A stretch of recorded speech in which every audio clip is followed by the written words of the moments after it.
Hello, this is Rick Hawley reporting live from my dorm room for Channel Team 5, The Scoop, and our next story, police brutality. When one thinks about the boys in blue, they should truly believe they are meant to protect and serve justice.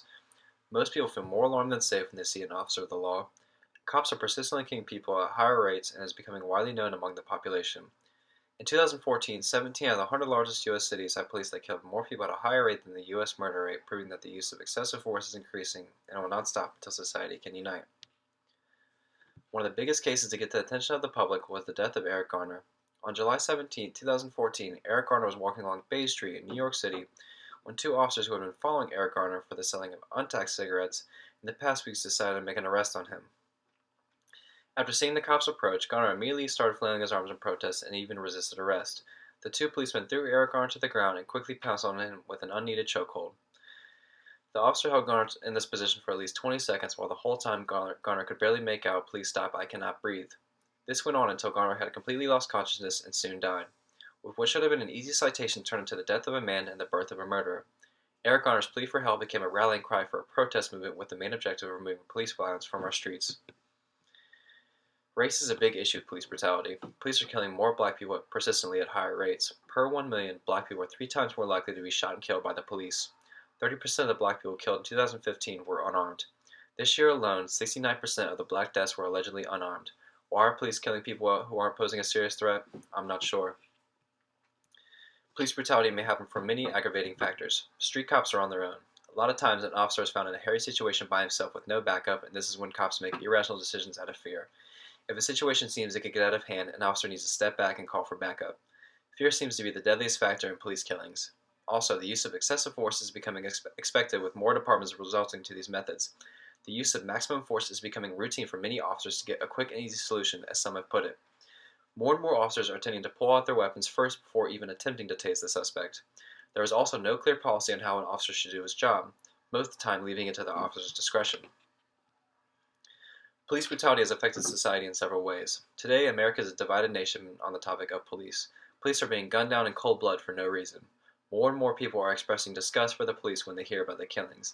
The media only feeds these aggressions toward officers by putting them in bad light during their coverages. One of the main problems is that officers are not being punished for their unlawful actions. In 2015, there were no officers convicted of such charges placed against them. While it may seem alarming, no convictions were made in 2014 either. In fact, since 2005, only 13 officers have been convicted of wrongdoing. Most of them served the smallest punishment possible for their crime. Just recently, in February of 2016, Officer Peter Liang fatally shot a Kai Gurley. The verdict claimed Liang was guilty, but the officer served no prison time. Instead, Liang was sentenced to 5 years of probation and a mandatory termination.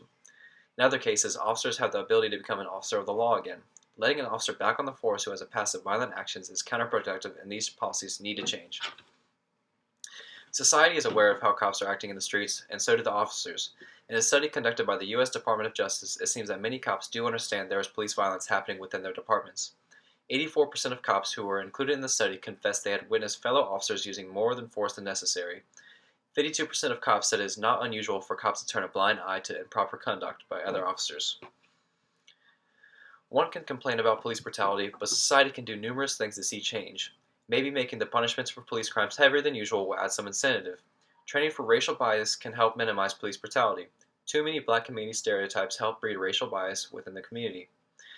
Proper training for subsequent racial bias can help eliminate these preconceptions among officers.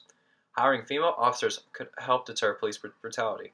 Studies show that female officers use less force than their male colleagues. Making sure every officer wears a body camera to record everything they are saying and doing during a confrontation can also help eliminate incidents.